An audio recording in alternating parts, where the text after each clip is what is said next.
Kumusta mga brad? Pag-usapan natin ang benepisyo ng pagkakaroon ng maraming windmills o wind farm sa ating bansa.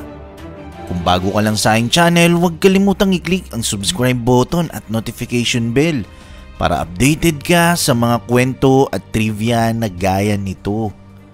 Let's go! Ang wind turbines ay gumagana sa simpleng prinsipol. Instead na gumamit ng kuryente para makalika ng hangin tulad ng mga electric fan natin sa bahay, sa wind turbines, baligtad.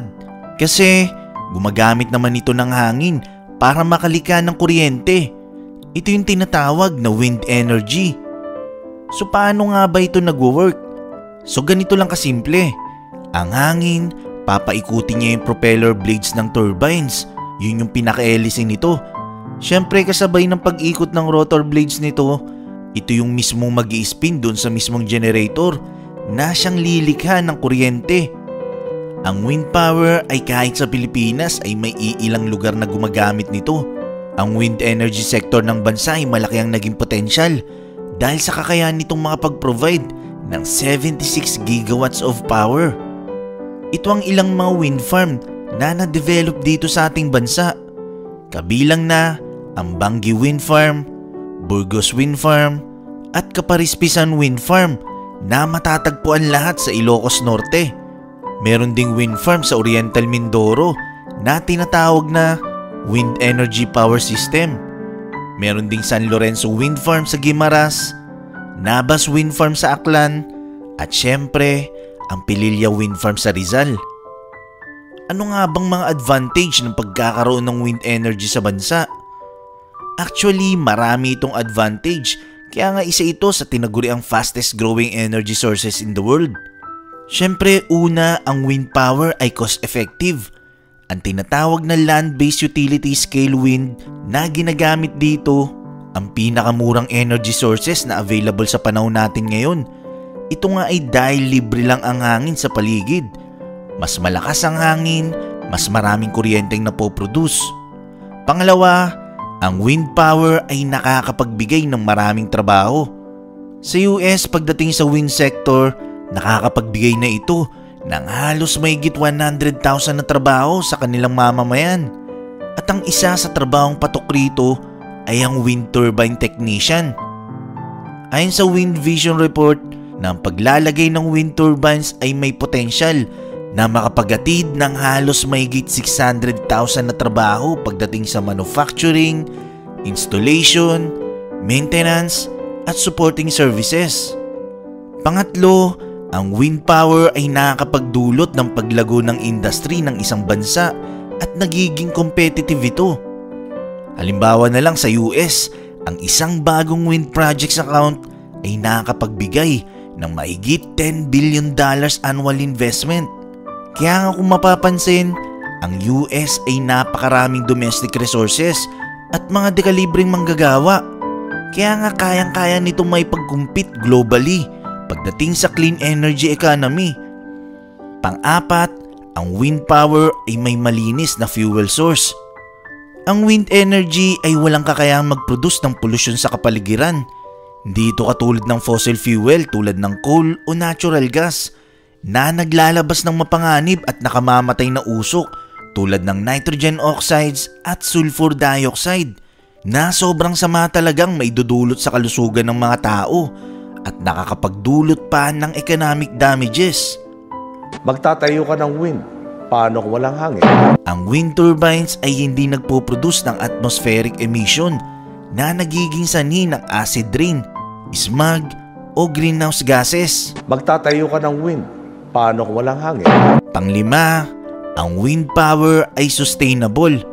Ibig sabihin, hanggat may hangin, iikot ang wind turbines. At hanggat umiikot ang wind turbines, tuloy-tuloy itong magpo-produce ng kuryente. Magtatayo ka ng wind, paano kung walang hangin? Oo nga naman, paano nga ba kung walang hangin? Basically, kung walang hangin, wala talagang ma-generate na electricity. Ito ang dahilan kung bakit ang mga wind turbines ay sobrang tataas na halos nasa 70 meters high, na halos intaas ng Statue of Liberty. Ito ay para mas malakas ang nasagap nitong hangin.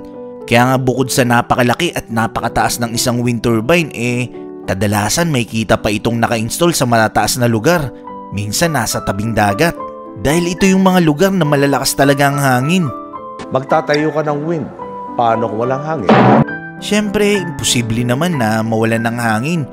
Tulad ng tinuro ng mga teacher natin sa science nung elementary tayo, na ang hangin ay nagkukos mula sa init ng atmosphere dulot ng sikat ng araw.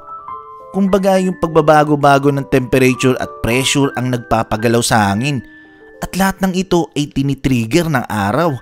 Kaya nga ang wind energy ay tinuturing na another form ng solar power. Magtatayo ka ng wind. Paano kung walang hangin? Ibig sabihin, hanggat sumisikat pa ang ating araw, may hangin pa ring iihip sa mga wind turbines. Magtatayo ka ng wind. Paano kung walang hangin? Kaya nga kung tatanungin papaano kung walang hangin, parang tinanong mo na rin papaano kung walang araw. Alam nyo ba na ang windmill sa Bangi, Ilocos Norte ang kauna-unang wind farm sa buong Southeast Asia? Alamin natin kung papaano nagsimula ang windmill o wind farm sa Pilipinas. Nung una akong umupo bilang gobernador, wala pang 3 months, may lumapit sa amin na Israeli group na gusto magtayo ng mga windmill. That was 1998. Hindi natin napapag-usapan yung windmill masyado noon at that time. Tapos tinignan ko yung financials, parang sabi ko, hirap nito dahil di kikita. So, I put it in the back burner. And then, one time, I was in that area around Bangi. It is traditionally known na laging mahangin dyan Kaya hindi natataniman kasi malakas masyado yung hangin. Sabi ko, sayang itong lupang ito. Bakit di natin gawing golf course? So, tinawag ko yung mga kaibigan ko, mga marunong mag-golf. Pinapunta ko sila ron. Sinabi ko, tignan nyo nga kung pwede natin lagyan ng golf course na maganda. So, they came here. They came to Ilocos Norte. They went to Bangi. They stayed there for half a day. Pagbalik nila rito, ang assessment nila, sabi, hindi pwedeng lagyan ng golf course. Sabi ko, bakit naman? Sabi, masyadong mahangin. Tapos naalala ko, okay, naalala ko yung windmill na proposal.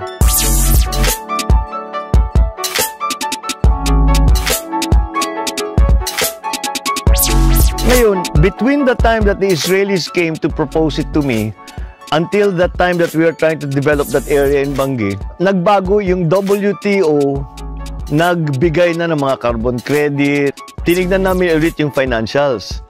Mukhang pwede. Sabi ko, kikita ito. Siyempre, long term, 20-25 years. And then sabi ko, siguro tamang-tama na yan dahil ang kuryente namin dito laging paputol-putol. Kaya ayaw magtayo ng pabrika dito ng yung mga negosyante dahil sabi nila, yung kuryente nila, sisirain yung makina namin. Tanong ko, bakit ganun? Lahat ng linya, kumukuha kami ng power sa bandang Maynila. So, sa haba ng linya na yun, pagka may problema kahit saan sa linya yung putol kami. Sabi ko, ba't di kaya tayo maglagay ng production dito? So, tinignan namin and I put together a group. Ako, nakapakahirap kasi you're talking, nag-online yung aming windmill in 2003. Hindi pa uso yung windmill noon. Walang nagsasalita tungkol sa windmill. Yun ay dinidiscuss or ito ay tinatalakay sa kada toolbox meeting. Napakasimpleng bagay. Kung magbababa kami ng equipment, yung nacelle, yung parang ilong niya, yung sa harap, 25 tons yan Hindi, kasi pag tinignan mo sa malayo, parang maliit lang. Which is okay, sakay sa truck pwede. Ang mahirap yung pakpak, yung blade. Kasi yung blade is, yung una was 50 meters long. So pwede namang ibaba dyan sa Corimao. Pero dadalhin dito sa Bangi. Ang problema doon, pagdaan, wala pa kaming bypass road doon. So, kailangan dadaan sa city mismo ng Lawag. Yung liko-liko, hindi kaya yung 50 meter na pakpak. So, kailangan magtayo ng puerto doon, sa bandang Bangi. So, naglagay sila. Wala pang 2 buwan, binagyo, wasak. Okay? So, sabi, no choice, gawa tayo ulit. Ginawa namin ulit, bagyo ulit, wasak ulit. Yan na yung nandyan, kung saan nag-deliver, yan yung pangatlo na ginawa namin. Bidan na binaba yung pakpak, lahat ng equipment dyan na binaba.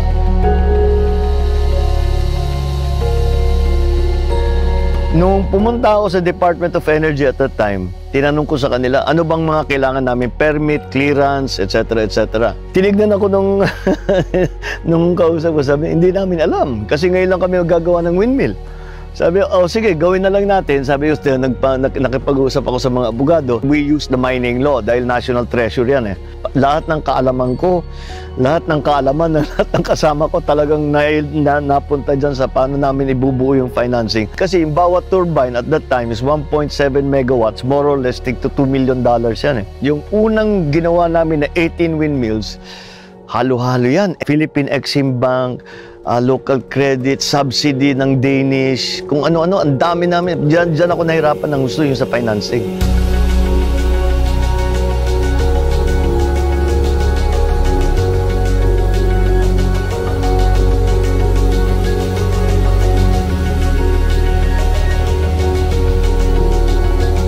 But finally, nabuo namin, and in 2003, the windmills started and went online.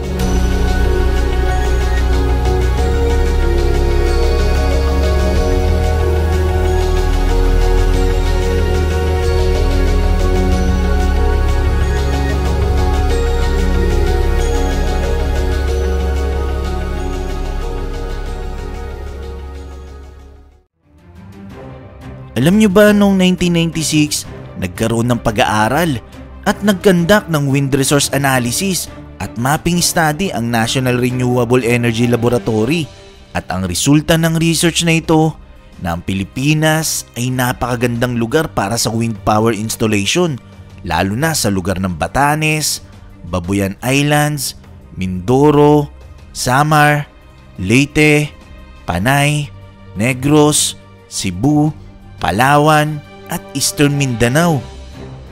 Nagustuhan mo ba ang kwentong ito? I-click na ang like button at i-share ang video na to. Mag-iwan lang ng komento para sa inyong mga saloobin.